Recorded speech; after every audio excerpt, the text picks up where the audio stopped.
Praise the lord. అందరికీ వందనాలు. పరలోకపు తండ్రి అనుదిన ఉదయకాలపు ప్రార్థనకు స్వాగతం. ప్రియ దేవుని బిడ్డలందరికీ, సమస్త జనులందరికీ పాల్ విలియం మినిస్ట్రీస్ తరపున శుభాలు తెలియజేస్తున్నాము. మరి ఈరోజు పరిశుద్ధ గ్రంథం నుండి ఒక వాక్యాన్ని ధ్యానించుకొని ప్రభువుని మహిమపరచుకొని అనంతరము ఉదయకాలపు ప్రార్థనలో పాలుపంపులు పొందుకుందాము.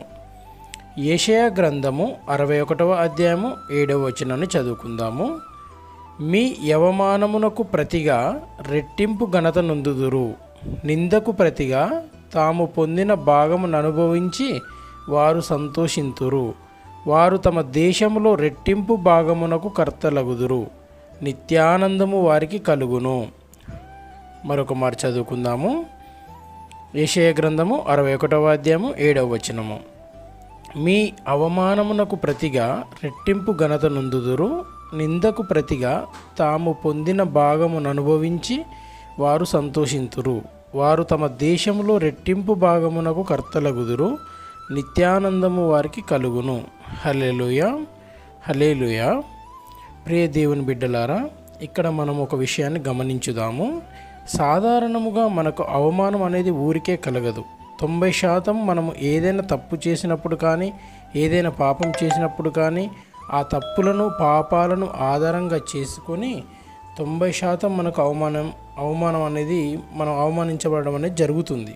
అయితే మన తప్పులను బట్టి, పాపపు జీవితాన్ని బట్టి మనం అవమానం పొందినట్లయితే మనము దేవుని సన్నిధిలో మన తప్పులను ఒప్పుకొని మన రక్షకుడిగా ప్రభువుని అంగీకరించి ఆయన శరణు జొచ్చినప్పుడు ఆయన మనల్ని క్షమించుతాడు.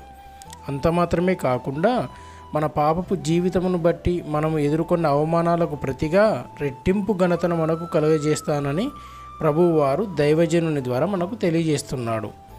అదేవిధంగా ఎవరైతే అకారణంగా నిందల పాలు అయ్యి బాధలను అనుభవించి ఉన్నారో మరి వారు నిస్సందేహంగా నిందకు ప్రతిగా తాము పొందిన భాగమును అనుభవించి సంతోషిస్తారని కూడా దేవుడు మనకు సెలవిస్తున్నారు. వారు తమ దేశములో రెట్టింపు భాగమునకు కర్తలయ్యి నిత్యానందము వారికి కలుగుతుందని కూడా దేవుడు సెలవివ్వడం జరుగుతుంది.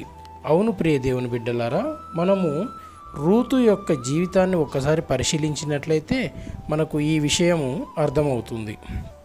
మోయాబు దేశంలో నివసించిన రూతు అతి భయంకరమైన ప్రతికూల పరిస్థితుల గుండా ప్రయాణం చేయవలసి వచ్చింది. తన భర్తను కోల్పోయి నిస్సహాయ స్థితిలో ఉన్నప్పుడు బెత్లెహేమునకు రావాలని నిర్ణయం తీసుకుంది. తన అత్తతో పాటు బెత్లెహేమునకు రూతు చేరుకుంది.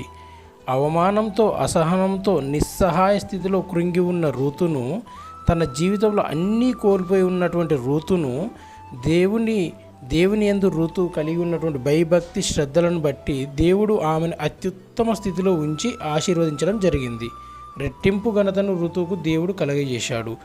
ఎందుకు రూతుకు దేవుడు కలగజేశాడంటే, రూతు దేవుని యందు విశ్వాసాన్ని కలిగి భయభక్తి శ్రద్ధలను కలిగి ఉండడం చేత తన అవమానపు ప్రతిగా అనేక మంచి రెట్టింపు స్థితిని తను పొందుకోవడం జరిగింది. ఎంతగా రూతు ఆశీర్వదించబడింది అనగా, అద్వితీయ కుమారుడైనటువంటి యేసు ప్రభువు వారి వంశావళిలో రూతు చేర్చబడింది. అంత గొప్పగా రూతు ఆశీర్వదించబడింది. ఒకవేళ నీ జీవితంలో కూడా నీ పాపపు జీవితాన్ని బట్టి, నీ తప్పుడు బ్రతుకును బట్టి నీవు అవమానపరచబడ్డావా? అయితే వెంటనే ప్రభు సన్నిధిలో మోకరిల్లి ప్రార్థించి క్షమాపణ కోరుకో, పశ్చాత్తాపపడు. అప్పుడు దేవుడు నీకు క్షమాపణ కలగజేసి నీకు రెట్టింపు ఘనతను కలగజేస్తాడు. ఒకవేళ రూతులాగా దీన స్థితిని బట్టి అనేక నిందల పాలు అయ్యావా? నిస్సందేహంగా నీ నిందకు ప్రతిగా ఆనందాన్ని నీవు పొందుకొని ఆ ఆనందాన్ని అనుభవించి సంతోషిస్తావని తెలుసుకో. నిత్యానందము నీకు కలగజేయవాడు మన పరలోకపు తండ్రి వారని తెలుసుకో. మరి ఈ రోజంతా ఈ వాగ్దానాన్ని ధ్యానించుకొని ధైర్యం తెచ్చుకుందాము, ప్రార్థించుకొని ఈ వాక్యాన్ని ప్రభు పాదాల చెంత ఉంచి ప్రార్థన చేసుకొని ప్రభువును మహిమపరచుకుందాము. ప్రార్థన. ఇట్టి ప్రార్థనలో మనమందరం మన కుటుంబ సభ్యులందరితో కలిసి ఏకీభవించి ప్రార్థన చేసుకుందాము. పరలోకం నందున్న మా తండ్రి యెహోవా, మీ పరమ పవిత్రమైన పాదములకు వందనాలు, స్తుతులు, స్తోత్రములు తండ్రి. నా దేవా తండ్రి, అవును ప్రభువా, మరి మేము మా పాపపు జీవితమును బట్టి, మేము చేసిన తప్పులను బట్టి అనేక అవమానాలను మేము పొందుకొని ఉన్నాం తండ్రి. అనేక విధాలుగా మేము అవమానించబడ్డాం తండ్రి, తృణీకరించబడ్డాం తండ్రి. దొంగలుగా, నేరస్తులుగా, అబద్ధాలాడువారుగా, వ్యభిచారం చేసేవారిగా, అనేక విధాలుగా మేము తృణీకరించబడి ఉన్నాం తండ్రి. కానీ దేవా, మరి మా తప్పులన్నింటినీ ఒప్పుకొని మీ సన్నిధిలో మ్రోకరిల్లి మేము ప్రార్థించినప్పుడు నా తండ్రి మీరు మా క్షమాపణ కలుగజేశారు తండ్రి. నేడు మమ్మల్ని అత్యుత్తమంగా మీరు ఆశీర్వదించారు తండ్రి, హెచ్చించారు ప్రభువా. గత పాపపు జీవితంలో మేము ఎదుర్కొన్న అవమానాలకు ప్రతిగా మరి మిమ్మల్ని అంగీకరించిన తర్వాత మీరు మమ్మల్ని లేవనెత్తారు ప్రభువా. అత్యుత్తమంగా ఆశీర్వదించి హెచ్చించి మమ్మల్ని కరుణించి కటాక్షించారు ప్రభువా. ఇదిగో తండ్రి, మీ వద్ద క్షమాపణ ఉంది తండ్రి, మీ వద్ద నిత్యానందం ఉంది తండ్రి.